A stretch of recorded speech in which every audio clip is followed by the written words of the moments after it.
I grew up in a Portland suburb where lawns were clipped short and fathers measured worth by the sons who would carry on their names. My father, Nathaniel Ward, fit that mold perfectly. He was a bank manager who spoke little but expected obedience. My mother, Marjorie, stayed home and smoothed over his sharpness with quiet smiles. She rarely argued, never challenged, and lived as though her only purpose was to keep the household running. My two older brothers seemed to shine under his gaze. Thomas, already a teenager when I was small, earned applause for his grades and leadership roles. Andrew, closer to me in age, received trophies and endless encouragement for his games on the soccer field. Their victories were celebrated at the dinner table with laughter and praise. My victories report cards with straight A's. Science fair ribbons were acknowledged with a nod before the conversation turned back to the boys. I tried to match them. I studied harder, ran faster, even begged for toy trucks instead of dolls, thinking maybe my father would notice. But approval never came. My mother's answer was to teach me to cook, to fold laundry just so, to keep a house in order.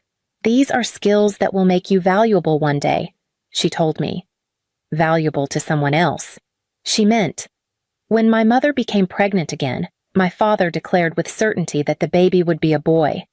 He painted the nursery blue before she was even showing, and when Daniel was born, he treated it as proof of destiny. He posed for photographs, passed out cigars, and called him the family's future. I was 10 years old enough to understand that I had become unnecessary. The morning they told me, the sky over Portland was gray and damp, the kind of weather that usually meant hot chocolate and blankets. Instead, my father cleared his throat over breakfast and announced that I would soon be living with a better family. He spoke as if he were finalizing a transfer at the bank, not discarding his daughter. My mother sat beside him, eyes lowered to her plate, fingers twisting the hem of her apron. At first, I thought it was a punishment, that maybe if I apologized for not being enough too loud, too quiet, too much of a girl, they would change their minds. But their calmness left no room for negotiation. My father gave me until the afternoon to pack. 1 suitcase, he said. Only what's essential. I walked to my room in a daze, staring at the pale pink walls that had never felt truly mine. I opened the closet and stared at rows of dresses, school sweaters, hand-me-downs from cousins. What was essential, I folded 2 changes of clothes, slid in the paperback books I had read until their spines cracked, and tucked my worn stuffed rabbit into the corner. On top, I placed a framed photo from Christmas, the last one before Daniel was born. In it, we looked almost like a family, and I wanted proof that once I belonged. That afternoon, they drove me downtown and parked outside a squat brick building with a faded sign, Family Services. The woman who met us at the door had a clipboard and a tired smile. My father filled out forms briskly, handed over the suitcase, and shook her hand like he was closing a deal. My mother hugged me once, lightly, whispering that I'd understand when I was older. Then they walked away without looking back. That night in the group home, I lay on a narrow cot that smelled of bleach, clutching the photo against my chest. I made a promise to myself in the silence I would never again beg anyone to love me, and I would never forget the day I learned what I was worth. The group home was only the beginning. Within weeks, I was placed in my first foster family, a crowded house on the east side of Portland where 6 other children already shared too little space. The older ones bullied the younger ones, and the foster parents operated more like wardens than caregivers. Meals were quick and loud, beds crammed into rooms with peeling wallpaper. I learned to keep my head down, to stay quiet, and to vanish into the background where no one could single me out for trouble. When that placement collapsed under its own weight, I was sent to a childless couple in their 40s who spoke gently at first, calling me sweetheart and buying me new shoes. For a few weeks, I thought maybe this was what a family was supposed to feel like: warm dinners, questions about school, a softness in the air. But by the 2nd month, their patience thinned. They wanted a younger child, someone pliable enough to mold into the baby they had never had. At 10, I was already too independent, too scarred, and one morning I was packed up again like an unwanted parcel and sent back to the agency. The next stop was a tidy suburban home with manicured lawns and locked cabinets. The parents were punctual with rules and allowances, but their eyes lingered on the stipend checks more than on the children they took in. I was a line item in their monthly budget, another mouth that earned them money. Their smiles never reached their eyes. And I stopped expecting them to. In those years, my strategy became survival through erasure. I folded into corners, filled notebooks with careful schoolwork, and avoided asking for anything beyond what was required. Teachers praised me for being studious, but none of them saw that my silence was not discipline. It was defense. The only one who seemed to notice was my social worker, Elena Torres. She arrived each month with a clipboard and sharp eyes that missed little. "You're bright, Celine," she told me once, leaning across the table in the agency office. "But you're hiding behind those grades." I didn't answer. I didn't know how to. And yet, part of me wondered what she saw that others did not, a question that lingered as she began to mention a man named James Calder. Elena told me about him one gray afternoon at the agency office. "His name is Jameson Calder," she said, tapping her pen against the folder she carried. "He lives just outside Portland, in a house with too much space for one man. He's 62, a widower, no children of his own. He wants to foster again." I nodded, unmoved. I'd heard promises like that before. A week later, I sat stiffly in Elena's car as we turned down a tree-lined drive that ended in front of a craftsman-style home with wide eaves and a deep porch. James Calder was already waiting, leaning against the railing with a patience that seemed practiced. He was tall and lean, his silver hair swept neatly back, his eyes a pale blue that met mine without forcing a smile. "Instead," he said, "you must be Celine. I've been hoping to meet you." He didn't ask me to perform. He didn't run through house rules. Instead, he walked me through the rooms, wooden floors polished with care, shelves lined with books, the smell of something faintly herbal simmering in the kitchen. When he opened the door to the room that could be mine, he simply said, "I haven't painted. I thought you might want to choose the colors yourself." No one had ever asked me that before. In the weeks that followed, I tested him with silence. He answered with presence. When nightmares jolted me awake, I found him waiting outside my door with hot chocolate. When I struggled with homework, he sat beside me until the problems made sense. On one Saturday, I found him in the garage, measuring planks of wood. "A bookshelf," he explained. "I figured your books deserved a proper home." It was the small things that began to unravel my defenses, the way he placed my school drawings on the refrigerator, the way he never hurried my words when I finally dared to speak them. At 11, I learned what steadiness looked like. The day the court finalized the adoption, Elena smiled as the judge declared my new name Celine Calder. I held the papers in my hands, but it was James's quiet nod that anchored me. For the first time, permanence felt possible, and the weight of belonging settled over me like a blanket I hadn't known I needed. James had a way of opening the world to me without making it feel like a lesson. One Saturday, he drove us into the West Hills, and we walked through the grand halls of Pittock Mansion. He pointed out the lines of the staircases, the balance of the windows, the way light seemed to follow us from room to room. Another weekend, he led me downtown to Keller Fountain Park, where water cascaded over concrete steps like something both natural and constructed. Architecture, he told me, isn't just about walls. It's about shaping how people feel inside a space. Those trips planted something in me. I began sketching in notebooks, not just houses, but entire neighborhoods, inventing ways to make them warmer, safer, more alive. James bought me pencils and graph paper, never questioning whether I was serious. He simply encouraged me, as though he already knew where it would lead. High school tested me in different ways. I still carried the instinct to disappear. But slowly I learned how to stand my ground. Zoe Ramirez barged into my life in 10th grade, sliding into the seat next to me in the library and announcing we'd be partners for a history project. She was confident, outspoken, impossible to ignore. Somehow, she decided I was worth knowing, and against my own caution, I let her stay. For the first time, I had someone my age who asked about me not because they had to, but because they wanted to. Therapy helped too. Dr. Alice Monroe's office was filled with books and soft chairs, a place where silence wasn't punished. She guided me back through the years I tried to bury, reminding me that my parents' rejection said more about their limits than mine. Slowly, I started believing her. By senior year, the impossible happened: a letter from Cornell University's architecture program. Acceptance, printed in bold letters. James framed it and hung it in the living room, telling anyone who visited that his daughter was headed to New York. For the first time, the word future didn't frighten me. It felt like something I had already begun to build. By my early 30s, I had found my rhythm. My designs were no longer just sketches in notebooks, but structures standing tall across Portland community centers with walls of glass and courtyards where neighbors gathered.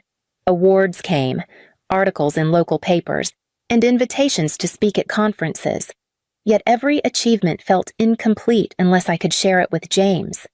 He remained my anchor, sitting in the front row at openings, his pride steady and quiet. It was during one of those celebrations that I noticed the change. He clapped, but his hands trembled slightly. Later, at dinner, he pushed food around his plate, his appetite gone. When I asked, he brushed it off with a joke about age catching up to him. Weeks later, the truth arrived like a thunderclap: stage 4 pancreatic cancer. The diagnosis shattered me, but James seemed almost calm. "We can't choose the length of the road," he said softly, "only how we walk it." He refused aggressive treatments that would steal what little time he had left. Instead, he chose home, and I chose to be his caretaker. Our house became a place of measured days. Mornings were filled with medication schedules and tea in the sunroom. Afternoons, we revisited photo albums, his stories weaving the past into something I could carry forward. In the evenings, when pain pressed hardest, I sat beside him and read aloud, my voice filling the silence that once frightened me as a child, but now felt like protection. Even as his body weakened, his mind remained sharp. He asked about my projects, urged me to keep building, reminded me that my work mattered. On one quiet night, when the rain tapped against the windows, he took my hand.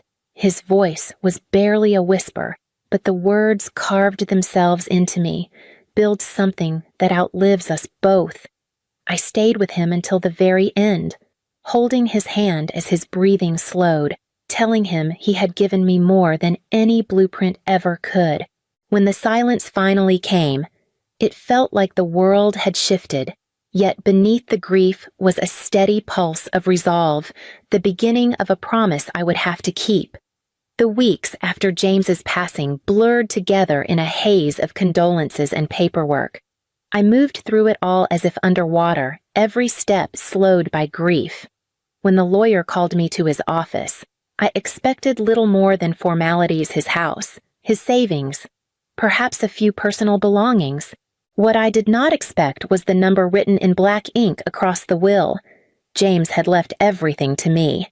His modest home, his investments, the remnants of the business he had sold years before.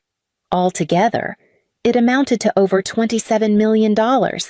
For a long moment, I just stared at the figure, unable to reconcile it with the man who preferred flannel shirts and old gardening gloves. He had never lived lavishly. His joys had been found in books, quiet dinners, and my company. To learn he had carried this kind of wealth all along made me realize how little I had ever understood the scale of his sacrifices.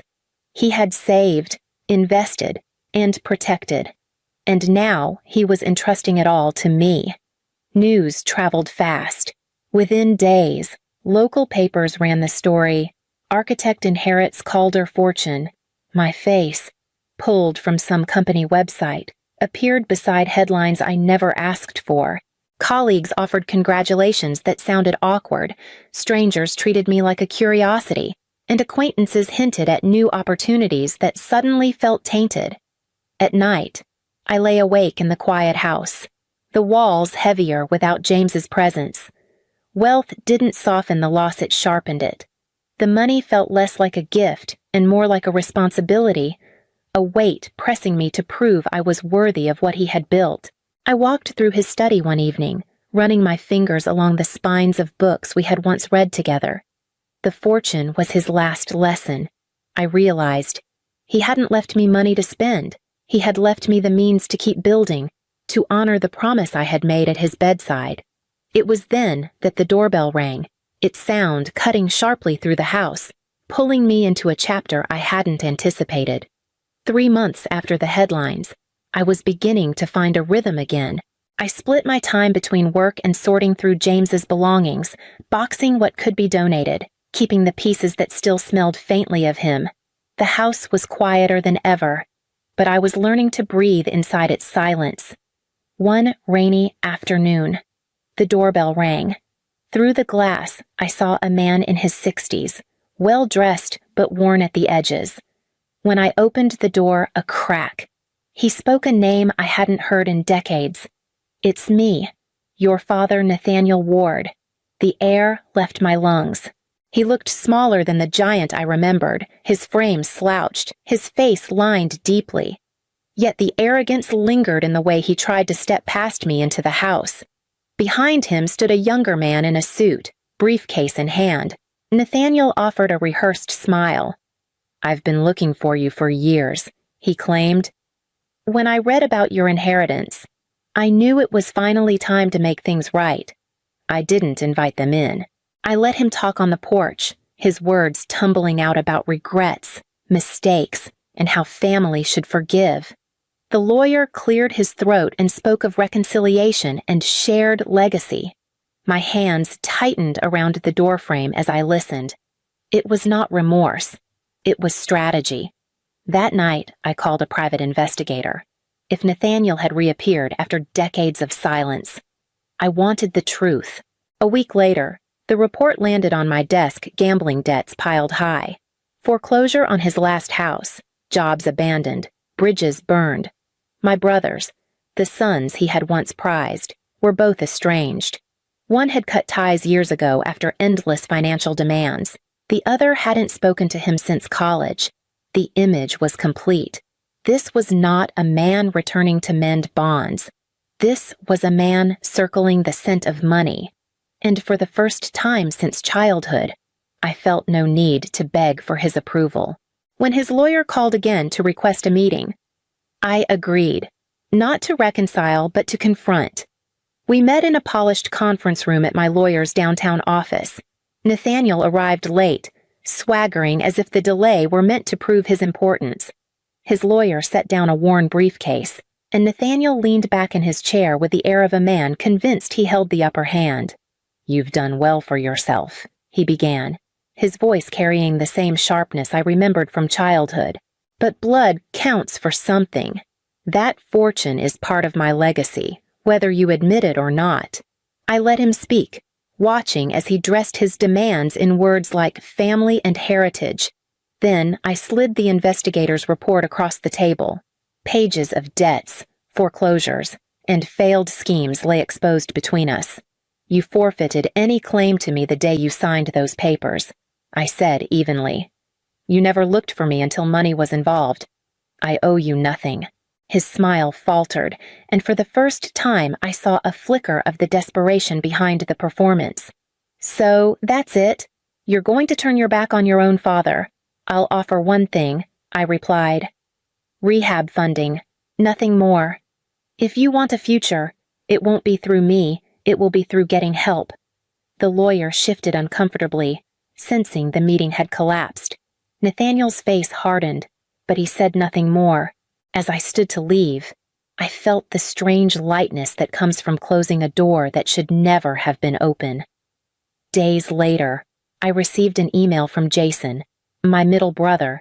He had read about the inheritance and recognized my name. His words were hesitant but sincere an apology for being silent when we were children, for not protecting me when he should have. We agreed to meet for coffee, cautious but willing, the first tentative step toward a bond left unfinished. It was a reminder that some doors, carefully opened, might still lead somewhere worth walking. The idea came slowly at first, like a seed pressing through soil. With James gone and the inheritance heavier than I could carry alone, I knew the money had to mean more than stability for me. It had to be transformed into something that would honor the man who had chosen me when no one else would. That's how the Calder Foundation for Family Futures was born. We built the first project in Portland, 20 units of affordable housing for young adults aging out of foster care, with a community center downstairs and counseling services on site. I walked through the halls before the opening, running my hands along the freshly painted walls, remembering the nights I spent in group homes, desperate for permanence. Now, here was a place designed to give others the belonging I had once been denied.